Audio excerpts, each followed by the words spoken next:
जौनपुर जिले में चंबल मुक्तिधाम सेवा समिति के मुताबिक मार्च से 15 जून 2021 तक कोरोना से 307 मौतें हुई हैं। मार्च महीने में 53, अप्रैल में 128, मई में 108 और 15 जून 2021 तक 18 मौतें हुई हैं। अगर पूर्व के महीनों की बात की जाए तो मौत का आंकड़ा हर महीने 40 रहता था। अप्रैल और मई महीने में मौतों का आंकड़ा 3.5 गुना बढ़ा है। ये सभी मौतें कोरोना से होना बताया जा रहा है, लेकिन सरकारी रिकॉर्ड के मुताबिक कोरोना की प्रथम लहर में 29 और दूसरी लहर में 19 मौतें हुई हैं। कोरोना से हुई मौतों को लेकर राजस्थान सरकार ने मृतकों के आश्रितों को मदद करने की घोषणा के आदेश भी जारी कर दिए हैं। सरकार के आदेश के बाद अब सिर्फ 48 मृतक के आश्रितों को ही आर्थिक सहायता मिलेगी।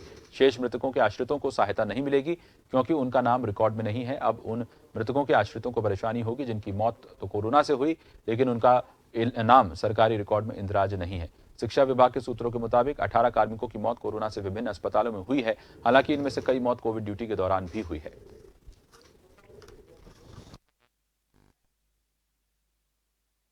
से जो हुई है उनकी मैं रिपोर्ट दे रहा हूँ।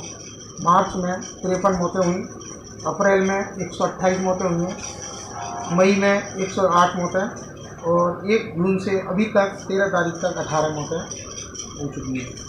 इसमें ज़्यादातर ये मौतें कोरोना से ही हुई हैं। कोरोना के कारण हमारे माध्यमिक शिक्षा के अंतर्गत जिनकी कोविड-19 में ड्यूटी थी, ऐसे 3 कार्मिक हैं जिनकी असामयिक की मृत्यु हुई है और शेष 13 ऐसे कार्मिक हैं जिनकी कोरोना में ड्यूटी नहीं थी, लेकिन वो राजकीय कर्मचारी थे और किसी न किसी कारण से संक्रमण का शिकार होकर के असामयिक मृत्यु के शिकार बने। हमारे ज़िले में फर्स्ट लहर जो कोरोना की थी उसमें हमारे रिकॉर्ड के हिसाब से 29 मौत रिकॉर्ड की गई थी और जो सेकंड लहर आई है इसमें 19 डेथ हुई है। कुल मिला के अब तक ज़िले में 48 डेथ कोरोना से रिकॉर्ड हुई है।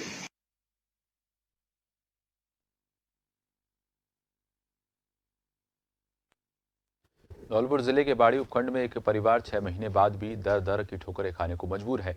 ना ही सरकारी घोषणा के बाद कोई सहायता मिली है। आपको बता दें, कोरोना वॉरियर देवेंद्र पाराशर जिला अस्पताल धौलपुर में एसटीआई काउंसलर के पद पर 12 वर्षों से संविदा कर्मी के रूप में कार्य कर रहे थे।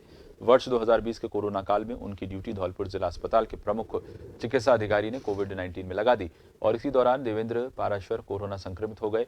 उपचार के दौरान 23 नवंबर 2020 को उनकी मृत्यु हो गई। देवेंद्र की मृत्यु के बाद पीड़ित परिवार को सांत्वना देने और घोषित राशि की उपलब्धता के लिए धौलपुर जिला अस्पताल के प्रमुख चिकित्सा अधिकारी द्वारा क्लेम की फाइल भी निदेशक चिकित्सा और स्वास्थ्य विभाग जयपुर को भिजवा दी, लेकिन आज 6 महीने बाद भी अभी कोई सरकारी सहायता इस पीड़ित परिवार को नहीं मिली है और न ही मृतक की पत्नी को अनुकंपा नियुक्ति पर लगाया गया है। मेरे पति स्वर्गीय देवेंद्र पाराशर जी की ड्यूटी कोविड-19 में लगाई गई। ड्यूटी करते समय वो कोरोना से संक्रमित हो गए। फुल ले जाया गया तो रास्ते में ही उन्होंने दम तोड़ दिया। धौलपुर के सभी हॉस्पिटल स्टाफ ने हमारा खूब सहयोग किया। हमने फाइल भी बनवाई है, उसको हमने जयपुर भिजवाया, लेकिन अभी तक उसका कोई हमें जवाब नहीं मिला है और ना हमें कोई बीमा राशि मिली है, ना हमें कोई सरकारी सहायता मिली है। सरकार की तरफ से हमें कोई सहायता नहीं मिली है। जिले से स्वर्गीय देवेंद्र पाराशर जी जो एसटीआई काउंसलर थे पीएमओ धौलपुर में, उनकी कोरोना काल में 23/11/2020 को मृत्यु हो गई थी। वो भी HRCT स्कोर उनका 18/25 और पॉजिटिव था।